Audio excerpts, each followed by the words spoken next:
Hello po sa inyong lahat. Isang kwento lang muna po, no? Kasi matagal-tagal akong hindi nag-post. Ay, may mga na-regression akong nakakatuwa. Kakaiba na marami talagang mga ibang mga nilalang na first timer dito. Akala ng iba kasi pag maraming beses kang pinanganak, marami kang reincarnation, ay palaging big time, ang galing nun. Hindi po. Yung iba, nag-volunteer lang pumunta rito. May mission. Nalalaman nila kung bakit palagi nilang napapanaginip ang mga bagay na hindi nila maintindihan. Pero nararamdaman nilang may connection talaga sa kanila. Panaginip na paulit-ulit.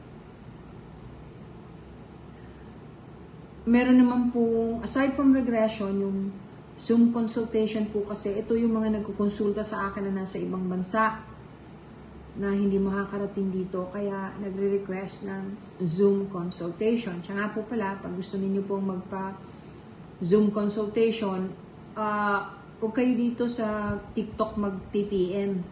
Sa spiritualalchemyph@gmail po kayo mag-message para masagot kayo. Kasi dito, ang dami-daming scammer po na ginagamit ang account ko at pangalan ko. Maya't maya, pineperahan po nila yung mga followers ko, hinihinga ng pera para basahan. Ito po, tandaan niyo, never ko po kayong sasendan ng PM o private message para sabihin sa inyo na baka gusto ninyong basahan ko kayo, ito ang GCash account ko, dito kayo magbabayad, hindi ko pangalan yan kasi manager ko yan, hindi po totoo yan. Scammer po yan. Yan ang mga demonyong scammers na akala nila mabuti yung ginagawa nila dahil nagkakapera sila. Isipin ninyo, may iba kong mga yung mga ini-scam nilang followers ko na nasa abroad na nagpapadala ng 50,000, 30,000, 20,000, ganyan po. Kaya kaingat kayo. Ang hindi alam nitong mga scammer na to, yung kinikita nila dyan na pinapakain nila sa pamilya nila o ginagamit nila yung perang kinikita sa masama sa ganitong klase, lalo na may kinalaman sa spiritual, naku po, lahat ng kabusitan, sakit, mapupunta sa kanila. Mga bagay na hindi nila maipaliwanag ay pagbabayaran nila dahil alam po ng spirit guides ko, alam ng langit at ng spirit guides nila kung anong ginagawa nila. Tandaan niyo, hindi lang po mabuting tao ang may spirit guides, pati po mga masasamang tao may spirit guides na umiiyak dahil hindi sila pinakikinggan. Okay, warning ko lang po yun sa inyo. Yung mga nagsusum consultation po sa akin, nakakatuwa kasi palaging may mga, hanggang ngayon po, nahiya ako kuminsan sabihin. Pero kailangan malaman ninyo na nakakatulong talaga yung pagdarasal.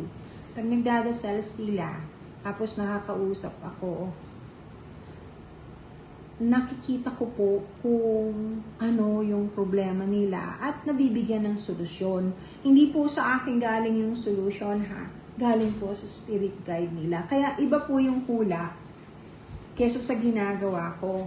Kasi ako po, sasagutin ko lang kayo kung alam ko yung sagot dahil sinabi sa akin ng spirit guides ninyo. Hindi po yun galing sa akin. Tandaan niyo po yan. Yun ang pagkakaiba. Yung hula kasi, nanguhula ka lang. Kung minsan, hindi naman totoo, mali-mali, para may masabi lang. Yung sa akin po, yung ginagawa ko, palaging klaro. Sasabihin ko sa inyo yung totoo. Kung hindi ko alam, o ayaw sagutin, sasabihin ko pa rin po sa inyo. Pero, kung kayo po ay gusto mag-imbestiga, na marami namang nakakapanood ng mga postings ko na nag-Zoom consultation sa akin, sila magpapatotoo na nagkakaroon ng solusyon kahit papaano natutulungan kahit po sa mga bagay na may kinalaman sa karamdaman o kaya yung personal na hindi maintindihan, ang laking bagay po, di po ba? Kahit di sila makarating dito. Yung sa regression, palagi po akong excited pagka may regression. Kasi pag regression, wow, parang bago ng bago. Kasi hindi ko alam kung taga-ibang planeta ba. Kasi lumalabas talaga eh. Tapos pati sila nagugulat. Yung iba naman hindi. Yung iba naman may kinalaman sa mga minamahal. Yung nagtataka bakit sila palaging away ng away. Kahit po yun, madalas nasusolusyonan kasi naintindihan nila kung saan nanggagaling, kung bakit nagkakaganoon. Yun din po ang reason kung bakit nag-take up ako ng clinical hypnotherapy sa Amerika. Nung mag-aral po ako doon, ang purpose ko, ang clinical hypnotherapy kasi nagagamit po sa mga taong palaging may sakit pero hindi makita ang dahilan kung bakit sila may sakit. Or ang tindi ng sakit, yung karamdamang binigay sa kanila ay napakabigat at hindi rin nila maintindihan kung bakit ganun. Lalo na yung mga taong puro kabutihan naman ang ginagawa. Kasi may mga bagay po na mahirap ipaliwanag. Hindi lahat ng bagay ay maaari kong ipaliwanag ng klaro. Kasi pag nakakausap ko naman po yung nasa taas na pagka nagtatanong ako dahil may nagpapatanong, hindi naman po words ang gamit. Naiintindihan ko, pero hindi po salita, hindi words. Pumapasok lang sa isip ko na yun ang ibig sabihin na tinatranslate ko sa Tagalog or sa English once in a while. Ano po? Kaiba na po ang panahon ngayon. Hindi na kayo dapat ma-surprise. In fact, ang nakaka-surprise ay yung mga hindi pa nakakaintindi, yung wala pang masyadong alam. Ang payo ko po sa inyo, ano po kayo, manaliksik, you try to find out, there's so many ways of trying to find out, things that you cannot understand. Ang dami ng ways. Pero hindi po lahat ng bagay sa internet ay tama. Ang 90% sinasabi ko sa inyo, kahit yung tungkol sa mga crystals, hindi po yan galing sa internet. Kaya nga yung iba nagugulat. Kasi parang hinahanap nila noon yung bakit ko binanggit yung tourmaline. Kasi yung tourmaline talaga, nakita ko po yan na yung crystal na tourmaline na tumitigil talaga yung pagdami. Magbabagal mo na yung pagdami ng cancer cells. Tapos, tumitigil. Hindi lumalala. Hindi po lahat gagaling, pero hindi lalala. Hindi dadami. Siyempre, at the end of the day, depende pa rin po yan sa relasyon ninyo sa Panginoon. O kay Ama, o kung ano man pong reliyon meron kayo, kung anong relationship ninyo sa dinadasalan ninyo. But the tourmaline can really help you a lot.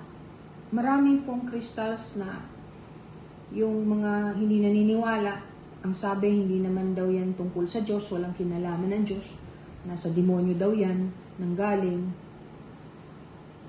Sana, tumigil po sila kasi maling-mali sila, nasa Biblia po yan. Hindi po ako well-versed sa Bible, pero nasa Biblia po yan. Nandun nga po yan sa breastplate ng high priest na si Aaron. 12 pong crystals ang nandoon, that represents the 12 tribes of Israel. Kung inyo pong titingnan, alam ko po, nandito yun eh. Sinulat ko pa nga. Meron po akong alam na hindi ko po kabisado lahat, pero nandun ang beryl, nandun ang topaz, nandun ang amethyst, ruby, emerald, sapphire, agate, beryl, onyx, jasper. Yung mga yan po. Nakakatulong talaga. Kung kailangan ninyo ng crystal, marami pang iba yan eh. Sa Crystal Abundance po kayo pumunta. Thank you very much po. Nandito po yan sa TikTok, Crystal Abundance. Thank you po.